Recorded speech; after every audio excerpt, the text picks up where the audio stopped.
Κύριε Θαλασσινέ, όταν ξεκινήσατε, είχατε όνειρα? Και αν είχατε όνειρα, υλοποιήθηκαν? Όχι μόνο στη μουσική, γενικά.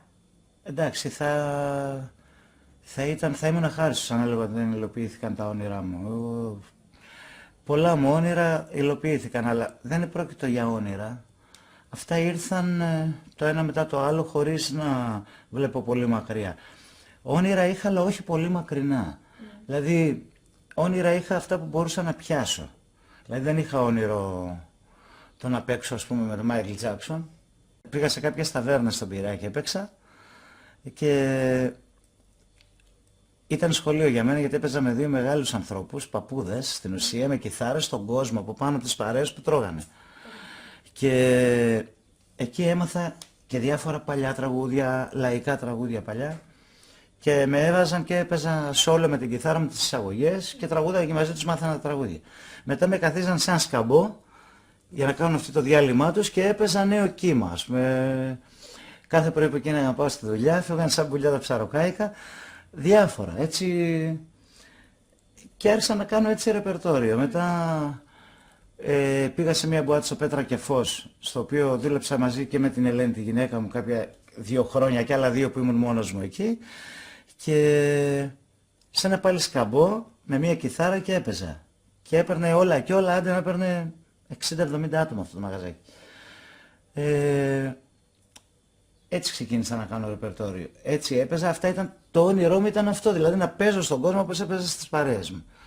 Αργότερα άρχισα να βγάζω και λεφτά από αυτό. Θα ήμουν αχάριστος αν πίστευα ότι λοιπόν δεν έχουν πραγματοποιηθεί τα όνειρά μου. Από αυτό λοιπόν μέχρι το να πουλάμε τώρα δίσκους ή να ξέρουν τα τραγούδια μου όλοι, θεωρώ ότι είναι πολύ μεγάλη τύχη για κάποιον. Πιστεύετε ότι υπάρχει περιθώριο για μας να Αν κάνουμε υπάρχει? όνειρα? Αν υπάρχει περιθώριο για μας τώρα να κάνουμε όνειρα, για μας τους νέους? Φυσικά και υπάρχουν περιθώρια και φυσικά Γιατί μας πείσανε δεν ότι γίνεται είναι να λίγο ζήσουμε μαύρα τα χωρίς πράγματα. όνειρα και χωρίς να βλέπουμε μπροστά. Δηλαδή απλά τα όνειρά μας να είναι εφικτά, δεν πρέπει να είναι όνειρα τα οποία εξαρτώνται και από άλλους, έτσι. Από άλλους οι οποίοι είναι απρόθυμοι να σε βοηθήσουν να παράγεις κάτι ή να πραγματοποιήσεις το όνειρό σου. Η απροθυμία των άλλων δεν πρέπει να μας βγάζει από το δρόμο μας στο να κάνουμε πράγματα. Πιστεύω ότι οτιδήποτε ακολουθήσουμε δεν σημαίνει ότι πρέπει να κάνουμε πίσω. Είναι πολλές φορές που δεν κάνει πίσω. Είναι πολύ στενό αυτό που ακολουθείς και δεν μπορείς να κάνεις προς τα πίσω. Δεν πρέπει να βαρεγκόμαστε τα λάθη σου και να προσπαθείς να μην τα ξανακάνεις. Θα προσπαθείς να σκέφτεσαι πριν κάνεις το ένα βήμα. Δηλαδή σαν να βαδίζεις στο σκοτάδι, να ψακουλεύεις μπροστά και να λες, θα το κάνω αυτό το βήμα, πατάω στερεά, θα το κάνεις. Έτσι είναι, πρέπει να πηγαίνεις αργά και καλά για να μην κάνεις λάθη. Όλοι έχουμε κάνει λάθη, γιατί όλος ο αυθορμητισμός και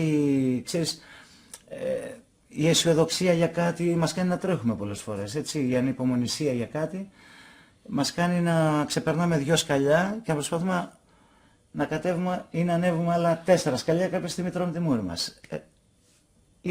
Θέλει λίγο προσοχή το πράγμα.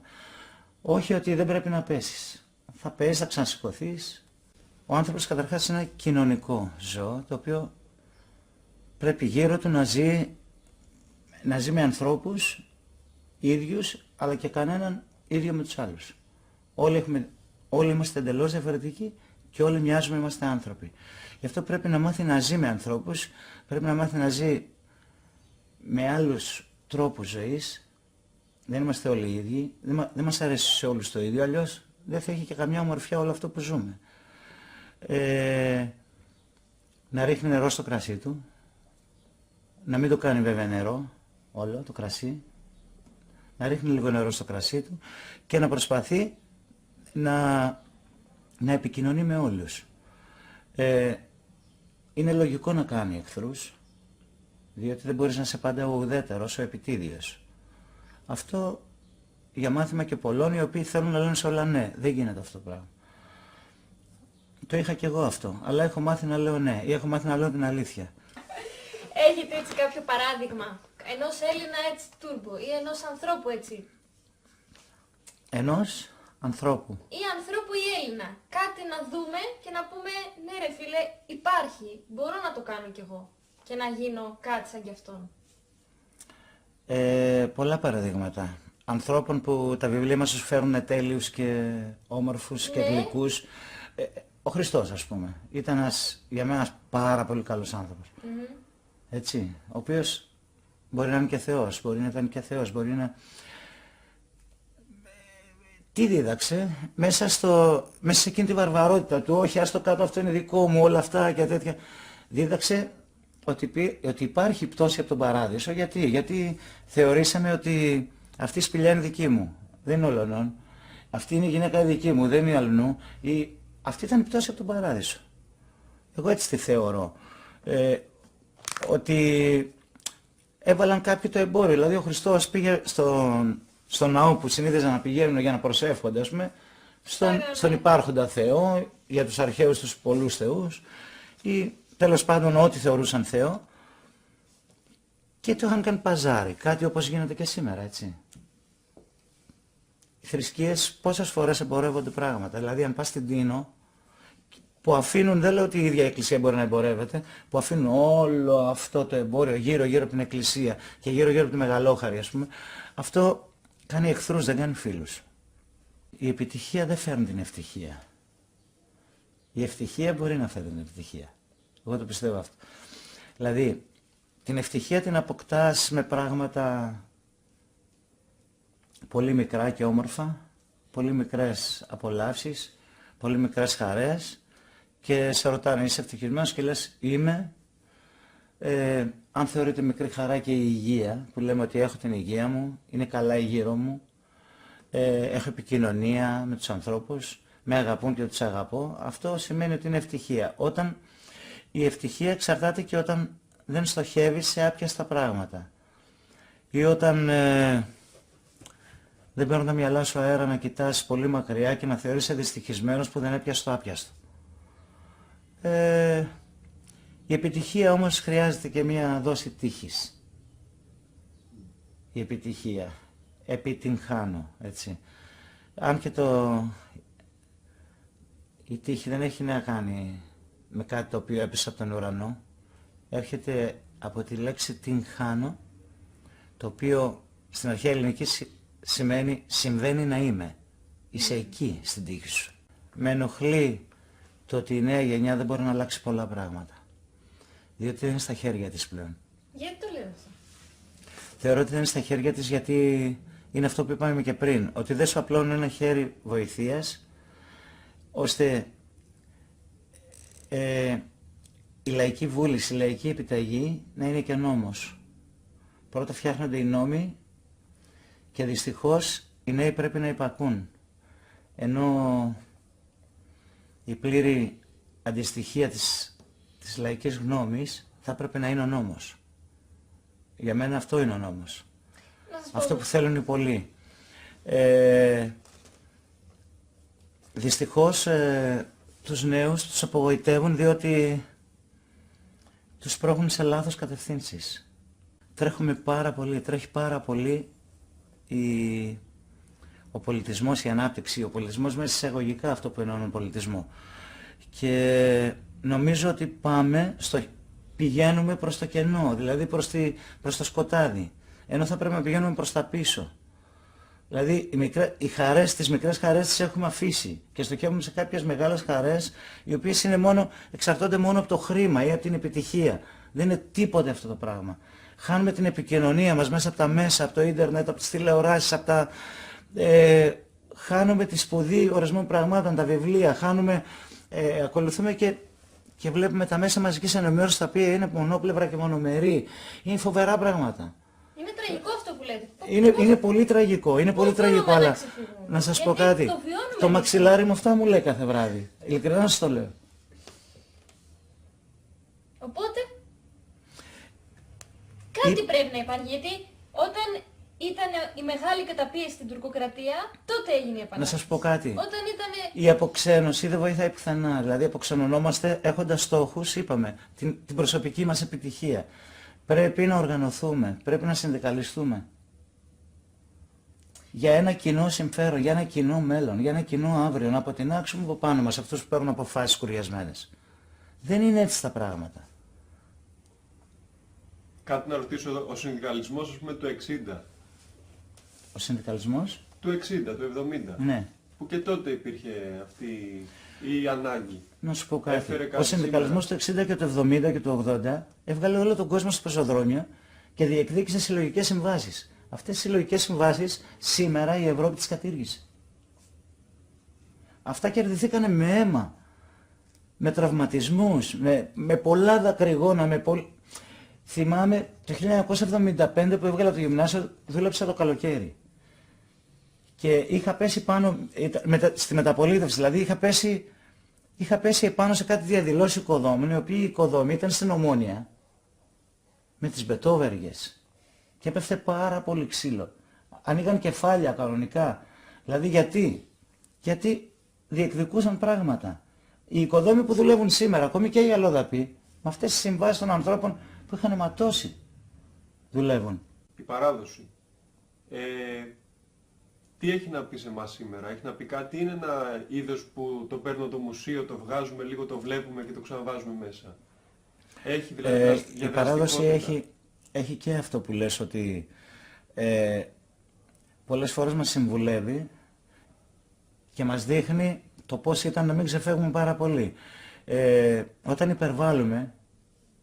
Όταν υπερβάλλουμε, η παράδοση είναι εκείνη να μας υπενθυμίσει ότι προχώρησες πολύ ωραία, σου λέει.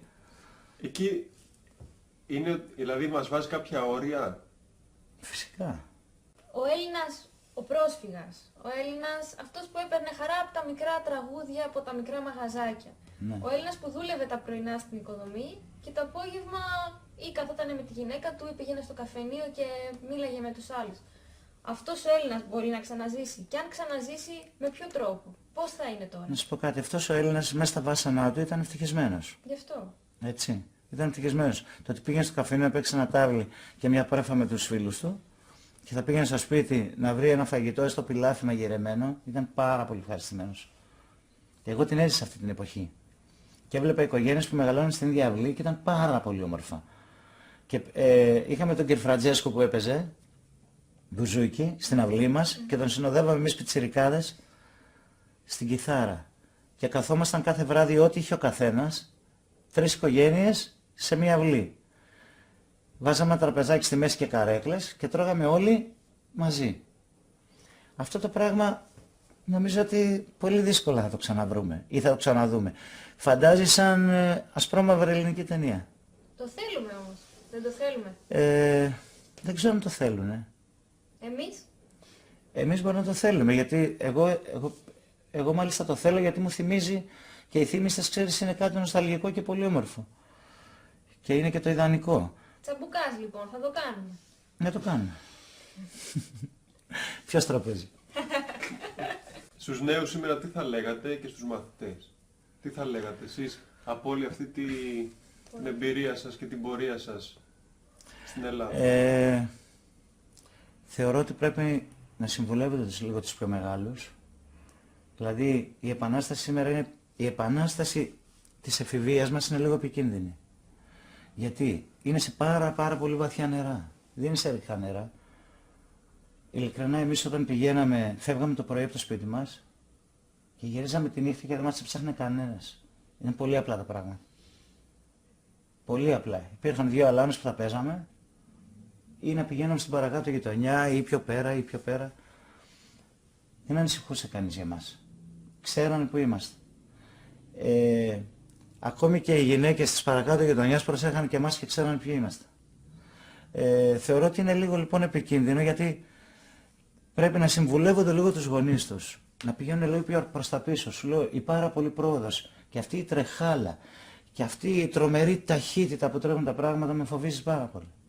Είπατε πριν κάτι που μου άρεσε. Ότι οι άνθρωποι, οι δουλευταράδες έχουν ροζιασμένα χέρια. Ναι, φυσικά. Αυτό μας λείπει νομίζω. Φυσικά, γιατί ήταν χειρονάκτες όλοι αυτοί οι άνθρωποι. Είμαστε οι άνθρωποι γιατί του τον κόπο χρηματιστηρίου. τους, όταν πάει ο άλλος να σου πάρει τον κόπο που έχεις και εσύ υδρότα, θα ξεσηκωθείς.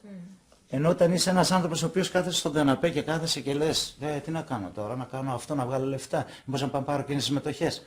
Αυτοί δεν έχουν ρόζους. Δεν έχουν ρόζους. Θα σας πω μια ιστορία και θα κλείσουμε. Λοιπόν, είναι ο βασιλιάς, ο οποίος φώναξε όλους τους φουρναρέους του βασιλείου του και του είπε, θέλω να φάω ψωμί, δεν μου αρέσει πια το ψωμί. Δεν είναι ωραίο το ψωμί που τρώω. Θέλω να μου φτιάξετε όλοι το καλύτερο ψωμί που μπορείτε. Τους φωνάζει όλους, δοκίμαζε από όλους, δοκίμαζε, τίποτα, δεν του άρεσε κανένα ψωμί. Ο βασιλιάς και άρχισε το ψωμί να μην του αρέσει, δεν του άρεσε πια. Λέει, τους φωνάξατε όλους? Όχι, λέει, είναι και ένας παππούς, ο οποίος εντάξει δεν μπορεί να έρθει και είπε ότι αν θέλεις να σου φτιάξεις ψωμί θα πας εκεί. Πάει λοιπόν και τον βρίσκει πάνω στο βουνό, σε ένα χωριό, τον βρίσκει γεροντάκι. Του λέει, ναι, να σου φτιάξω ψωμί, αλλά εγώ δεν μπορώ να μπω να θερήσω τώρα, να σου κάνω αλεύρι και αυτά. Λέει, μπες και κόψε και θέρισε. Θέρισε λοιπόν ο βασιλιάς, έβγαλε 3 κιλά σιτάρι, του λέει, πάρε τη μιλόπετρα, άλεσέ το και δώσ' το μου, λέει, εδώ πέρα να στο φτιάξω. Λοιπόν, μετά από 2-3 ώρες λοιπόν, του είχε φέρει το αλεύρι λοιπόν ο βασιλιάς, του το βάζει εκεί, του φτιάχνει ένα ψωμί αχνηστό, το βγάζει από το φούρνο και το δοκιμάζει ο βασιλιάς και λέει, πω, τι ψωμί είναι αυτό, τι έβαλες μέσα? Τίποτα, του λέει, νερό, αλεύρι και υδρότα.